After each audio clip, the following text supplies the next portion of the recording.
தமிழ்நாட்டில் இருக்கும்போது ஜாதின்ற ஒரு விஷயம் தேவையே இல்லை, ஈக்குவாலிட்டி தான் முக்கியம்னு சொன்ன நடிகர்லாம் ஆந்திராவில் போய் தன்னோட ஜாதி பெயரை பெருமையாக சொன்ன ஒரு 3 நடிகர்களை பற்றி இன்னைக்கான வீடியோவில் நம்ம பார்க்கலாம்.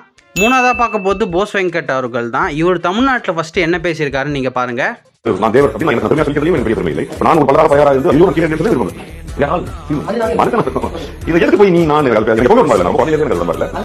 விடுதலை பார்ட் 2 படத்துக்காக தெலுங்குல இன்டர்வியூ கொடுக்கும்போது என்ன சொல்லியிருக்காரு நீங்களே பாருங்களேன். My first interview in Telugu. I'm a Telugu guy, I'm a Nadu guy, but mother tongue Telugu. So in my blood I know Telugu. இதுக்கெல்லாம் பேர் என்ன தெரியுமா? செகண்டாக பார்க்க போது ஆக்டர் பாக்கியராஜ் அவர்கள் தான். தமிழில் ஒரு ஈக்குவாலிட்டியாக பேஸ் பண்ணி நிறைய படங்கள் எடுத்திருக்காரு தான். தமிழ்லேயும் வந்து பார்த்தீங்கன்னா ஒரு ப்ரெஸ் மீட்டில் பேசும்போது நல்லா தான் பேசியிருக்காரு. ஆனால் அதே தெலுங்கு பக்கம் போகும்போது என்ன பண்ணியிருக்காரு நீங்களே பாருங்களேன்.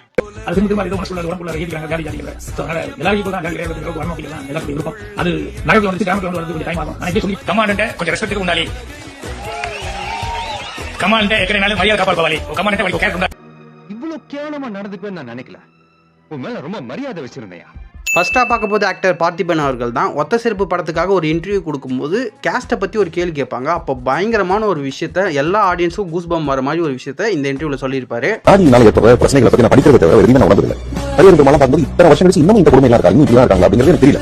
நம்ம வந்து செய்தியாக வாசிக்கும் போது மட்டும் தான் இந்த ஜாதினால வெட்டுறாங்க. பட் இப்போ ரீசெண்டாக வெளியான பவன் கல்யாண் படத்துக்காக வந்து பார்த்தீங்கன்னா அந்த தெலுங்கு ஆடியோ லான்ச்சில் என்ன சொல்லியிருக்காரு நீங்களே பாருங்களேன். All introduction about me. I am Parthiban, Radhakrishnan Parthiban. N Naidu அப்பாய்.